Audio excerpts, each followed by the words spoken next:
హల్లెలూయా. ప్రార్థన చేసుకొని ఆ కారువరపు ఆరాధనను ప్రారంభించుకుందాం. స్తోత్రం స్తోత్రం స్తోత్రం. హల్లెలూయా హల్లెలూయా హల్లెలూయా హల్లెలూయా హల్లెలూయా హల్లెలూయా.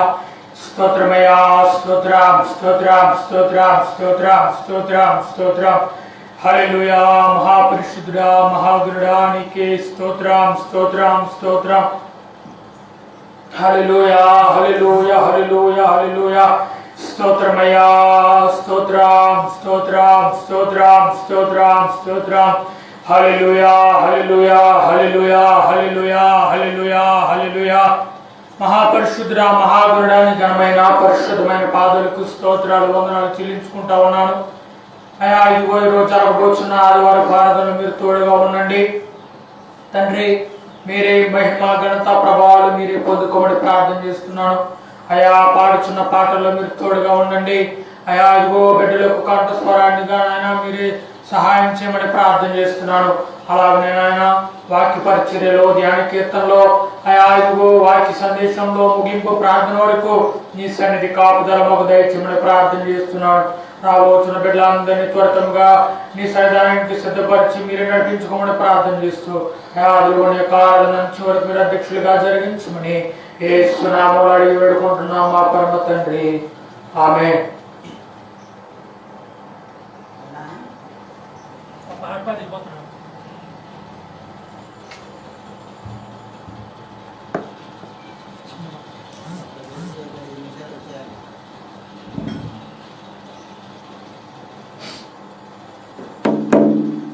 నజరేయుడా నా యేసయ్యా ఎన్ని యుగాలకైనా ఆరాధ్య దైవము నీవేనని కలమెత్తి నీ కీర్తిని చాటినా. నజరేయుడా నా యేసయ్యా ఆకాశ గగనాలను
ఏమైనా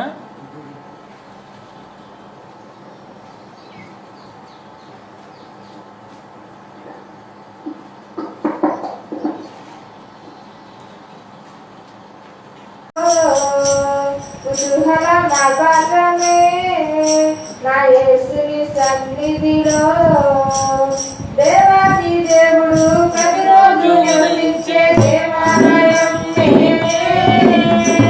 ఆత్మీయుడు దేవుడు గుర్తించే హక్కు అద్భుతమే. దేవాది దేవుడు ప్రతిరోజు నివసించే దేవాలయం నేనే. ఆత్మీయుడు దేవుడు గుర్తించే హక్కు అద్భుతమే.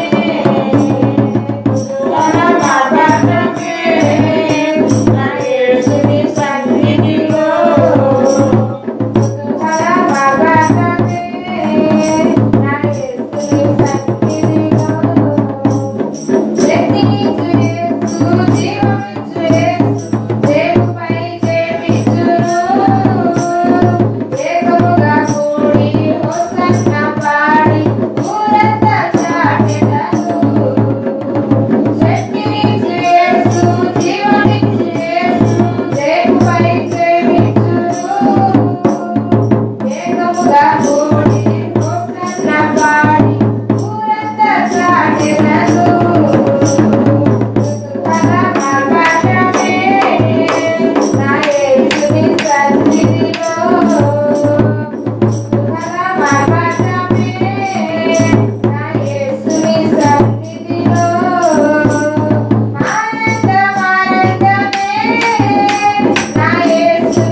అటు ఇటు జరుగు. దేవునికి మహిమ కలుగునుగా. హల్లెలూయా. యేసయ్యా నా హృదయ స్పందన నీవే కదా, విశ్వమంతా నీ నామము గణనీయము. యేసయ్యా హృదయ స్పందన నీవే కదా, విశ్వమంతా నీ నామము గణనీయము.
విశ్వమంతని నామము గణనీయము.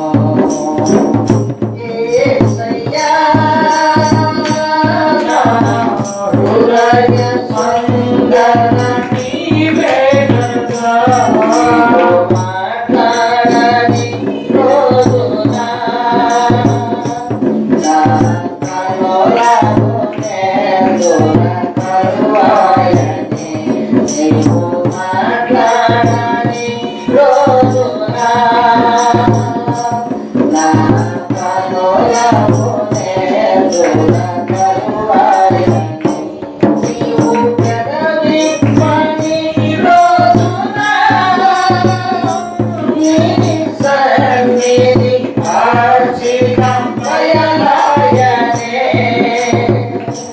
నీవు పెదవిప్పని రోజున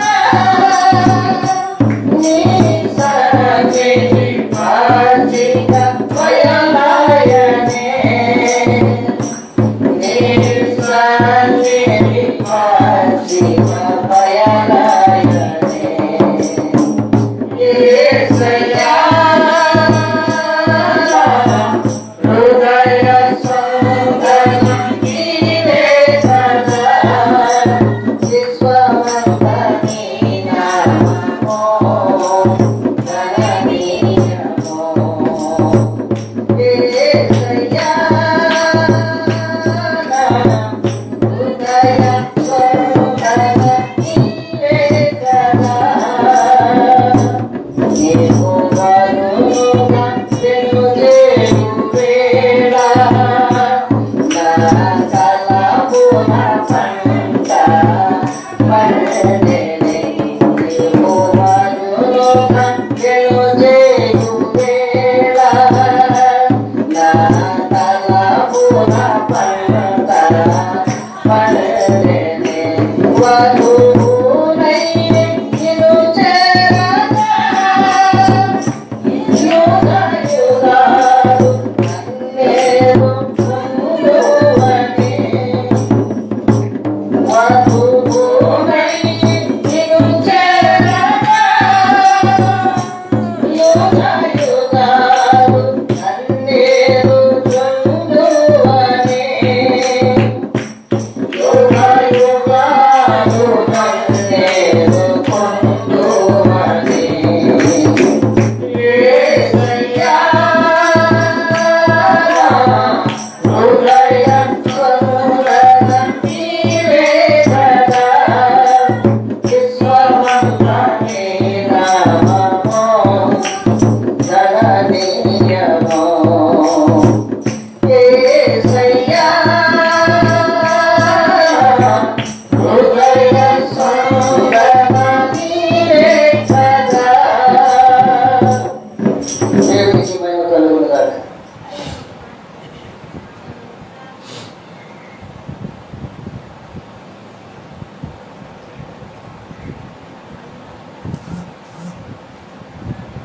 నాకెంతో ఆనందం నీ సన్నిధి ప్రభువా.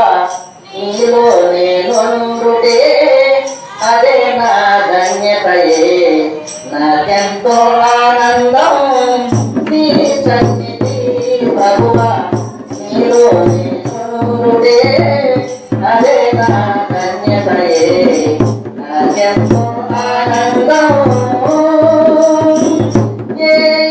ప్రాయము నన్ను సమీపించగా ఏ రోగమైనను నా దరికి చేరగా. ప్రాయము నన్ను సమీపించగా ఏ రోగమైనను నా దరికి చేరగా. నీవు నడుపు మార్గములో నా పాదము సారగా. నీ దూతలే నన్ను కాపాడితిరా. నీవు నడుపు మార్గములో నా పాదము సారగా. నీ దూతలే నన్ను కాపాడితిరా. నాకెంతో ఆనందం నీ సన్నిధి ప్రభువా. నీ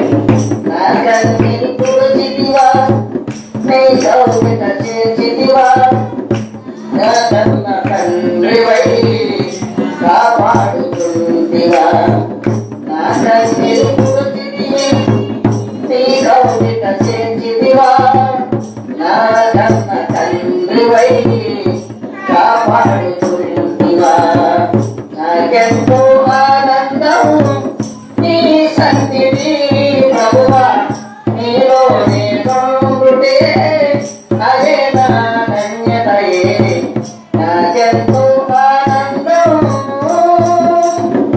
నూతన యెరూషలేం నా గమ్యస్థానమై నవ్వకు నీవు సిద్ధపరచుచుంటివా నూతన యెరూషలేం నా గమ్యస్థానమై నవ్వకు నీవు సిద్ధపరచుచుంటివా నీవుండే స్థలములో నేనుండే మూలము నా వాక్యమయే అది యేసు నీవుండే స్థలములో నేనుండే మూలము నా వాక్యమయే అది యేసు నాకెంతో ఆనందం నీ సన్నిధి ప్రభువా నీలో నేనుండుటే అదే నా ధన్యతయే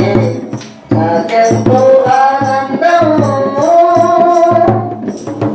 ప్రైజ్ ది లార్డ్. హల్లెలూయా.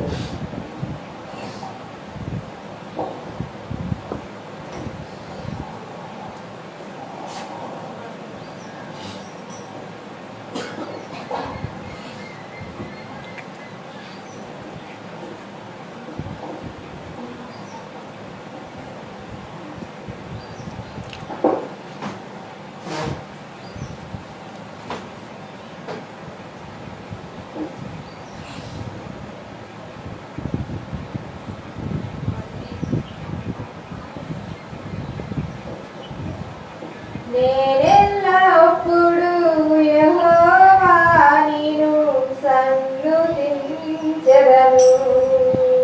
నేనెల్లప్పుడు యెహోవా నిన్ను సన్నుతించెదను. నిత్యము నీ కీర్తి నా నోట నుండును. నిత్యము నీ కీర్తి నా నోట నుండును.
చివరిగా ఒక పాట పాడండి, ముగించండి.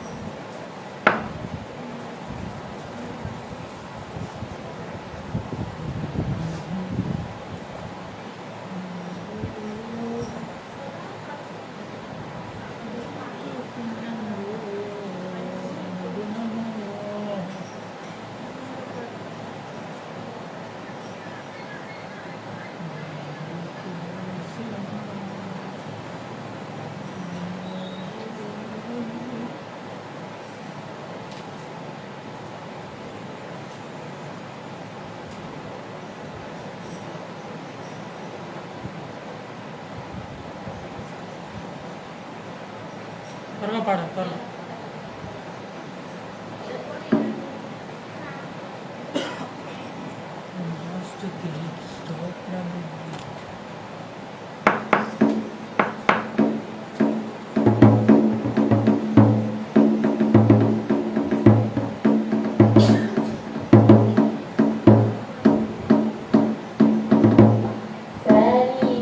శరీరారెవ్వరు నా ప్రియుడైన